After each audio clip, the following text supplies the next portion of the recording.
The Wizard of Oz. What it really means.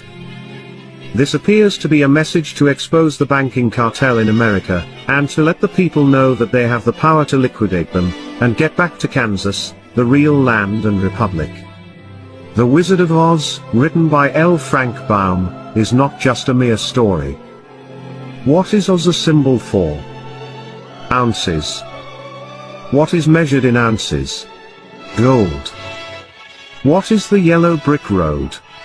Bricks or ingot bars of gold. The character known as the straw man represents that fictitious, all caps, legal fiction, a person the federal US government created with the same spelling as your birth name. Remember what the straw man wanted from the Wizard of Oz? A brain? No juristic person, legal fiction, paper corporation has a brain because he or she has no breath of life. What did the straw man get in place of a brain? A certificate, a birth certificate for a new legal creation. He was proud of his new legal status, and all the other legalisms he was granted. Now he becomes the epitome of the brainless sack of straw who was given a certificate in place of a grain of common sense. Now, what about the Tin Man? Does taxpayer identification number, TIN, bring anything to mind? The poor Tin Man just stood there, mindlessly doing his work until his body, literally seized up and stopped functioning. He worked himself to death, because he had no heart or soul. He's the heartless and emotionless creature, robotically carrying out his daily task as though he were already dead. He's the ox pulling the plow and the mule toiling under the yoke. These days, his taskmasters just oil him nightly with beer, and place him in front of a hypnotic television, until his very existence no longer has any meaning or value. His masters keep him cold on the outside, and heartless on the inside, in order to control any emotion or feeling that might arise. The Cowardly Lion was always too frightened to stand up for himself. Of course, he was a bully and a big mouth when it came to picking on those smaller than him. Have you ever noticed how bullies are really the biggest cowards?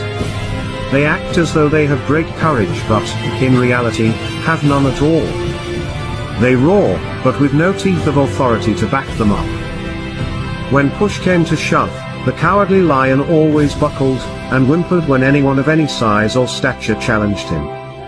He wanted courage from the Grand Wizard, so he was awarded a medal of official recognition. Now, although remaining a coward, his official status allowed him to be a bully, but with officially recognized authority, and not at all unlike the attorneys, who hide behind the courts. What about the trip through the field of poppies? Did you notice how this had no narcotic effect on the straw man who had no brain, or the Tin Man with no heart or soul? They weren't real people, so drugs could not influence them. The Wizard of Oz was written at the turn of the century, so how could the author have known America was going to be drugged? The Crown has been playing the drug cartel game for centuries. Just look up the history of Hong Kong and the Opium Wars. The Crown already had valuable experience conquering all of China with drugs, so why not the rest of the world? What was the Emerald City? The Federal Reserve System.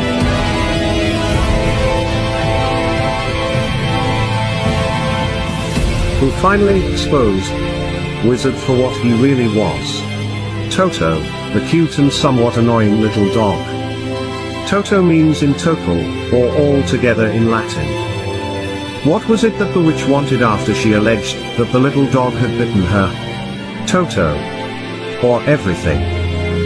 Notice how Toto was not scared of the great wizard's theatrics, yet he was so small in size, compared to the wizard, that no one seemed to notice him. The smoke, flames and holographic images of Oz were designed to frighten people into doing as the great wizard commanded. But Toto simply padded over, started barking until others paid attention to him and came to see what the barking was about. Who was behind the curtain? Just an ordinary person controlling the levers that created the illusion of the great wizard's power and authority. When Toto pulled back the curtain and completely exposed him, the charade was at an end. The veil hiding the corporate legal fiction and its false courts was removed.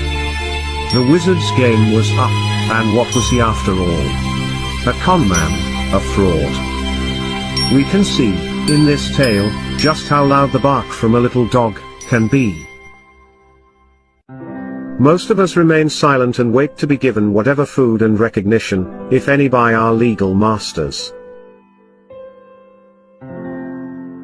Let us not forget those flying monkeys. What perfect mythical creatures to represent the Bar Association attorneys, who attack and control the little people for the great crown wizard, the powerful and grand bankers of Oz.